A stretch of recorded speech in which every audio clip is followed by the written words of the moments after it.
கோவை ரத்னபுரியில் இந்து முன்னணி சார்பில் வைக்கப்பட்டுள்ள செல்வ விநாயகர் சிலையை சுற்றி 10 லட்சம் ரூபாய் மதிப்பிலான ரூபாய் நோட்டுகளால் அலங்காரம் செய்யப்பட்டுள்ளது. இது தொடர்பான கூடுதல் தகவல்களை தருகிறார் எமது செய்தியாளர் நேசராஜ். நேசராஜ், விவரங்கள் என்ன? வணக்கம். விநாயகர் சதுர்த்தி பண்டிகை நாடு முழுவதும் கொண்டாடப்பட்டு வருகிறது. பல்வேறு இடங்களில் அரசியல் கட்சியினர் சார்பிலும் பொதுமக்கள் சார்பிலும் விநாயகர் சிலைகள் வைக்கப்பட்டுள்ளது. கோவையிலும் பல்வேறு இடங்களில் இந்து முன்னணி, சிவசேனா உள்ளிட்ட அமைப்புகள் சார்பில் பல வண்ண விநாயகர் சிலைகள் வைக்கப்பட்டு வழிபாடு நடத்தப்பட்டு வருகிறது. அதன் ஒரு பகுதியாக ரத்தினபுரி பகுதியில் இந்து முன்னணி சார்பில் செல்வ விநாயகர் சிலை வைக்கப்பட்டுள்ளது. மேலும் சிறப்பம்சமாக விநாயகர் சிலையை சுற்றி அமைக்கப்பட்டுள்ள வழிபாட்டு இடம் முழுவதும் ரூபாய் நோட்டுகளால் அலங்கரிக்கப்பட்டுள்ளது. 10 ரூபாய் முதல் 500 ரூபாய் நோட்டுகளை கொண்டு 10 லட்சம் ரூபாய்க்கு அலங்கரிக்கப்பட்டுள்ளது. இதனை அந்த பகுதி பொதுமக்கள் அனைவரும் ஆனந்தத்துடன் கண்டு தரிசனம் செய்து வருவது குறிப்பிடத்தக்கது. தகவல்களுக்கு நன்றி நேசராஜ். சதுர்த்தியை ஒட்டி புதுச்சேரி மணக்குள விநாயகர் கோவிலில் மூலவருக்கு தங்க கவசம் அணிவிக்கப்பட்டு சிறப்பு பூஜை நடைபெற்று வருகிறது. இதுகுறித்த கூடுதல் தகவல்களை தருகிறார் எமது செய்தியாளர் சண்முகம். சண்முகம், விவரங்கள் என்ன? வணக்கம். விநாயகர் சதுர்த்தியானது இன்று நாடு முழுவதும் வெகு விமர்சையாக கொண்டாடப்பட்டு வரும் நிலையில் புதுச்சேரியில் மிகவும் பிரசித்தி பெற்ற ஸ்ரீ மணக்குள விநாயகர் கோவிலில் வழக்கமான உற்சாகத்துடன் விநாயகர் சதுர்த்தி விழா விடியற் காலை முதல் கொண்டாடப்பட்டு வருகிறது.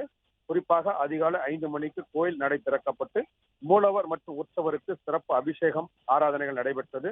குறிப்பாக மூலவர் மற்றும் உற்சவருக்கு பால், தயிர், சந்தனம், இளநீர் உள்ளிட்ட வாசன திரவியங்கள் கொண்டு அபிஷேகம் செய்யப்பட்டு மூலவருக்கு மற்றும் உற்சவருக்கு தங்க கவசம் அணிவிக்கப்பட்டு மலர்களால் அலங்கரிக்கப்பட்டு பக்தர்களுக்கு அருள்பாலித்து வருகிறார். தற்போது உற்சவருக்கு பல்வேறு அபிஷேக ஆராதனைகள் நடைபெற்று கலாச ஆரத்தி, பஞ்ச ஆரத்தி உள்ளிட்ட பல்வேறு ஆரத்திகள் காட்டப்பட்டது.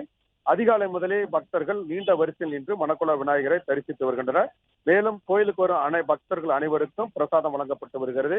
மேலும் புதுச்சேரியினுடைய பல்வேறு பகுதிகளில் வைக்கப்பட்டுள்ள விநாயகர் சிலைகள் மற்றும் விநாயகர் கோவில்களில் இந்த விநாயகர் சதுர்த்தி விழாவானது மிக சிறப்பாக கொண்டாடப்பட்டு வருகிறது.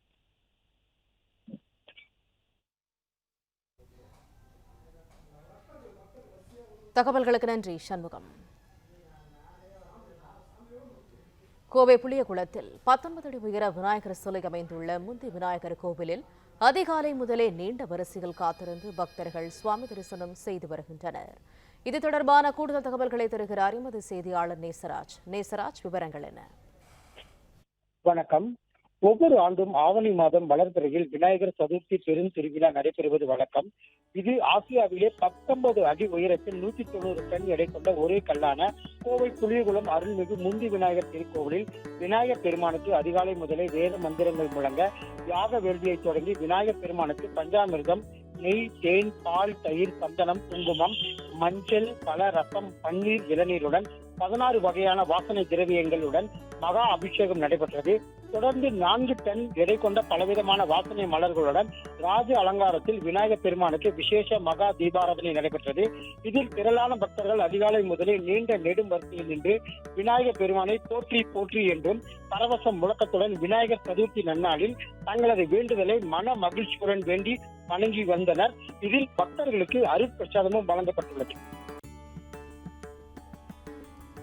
தகவல்களுக்கு நன்றி நேசராஜ்.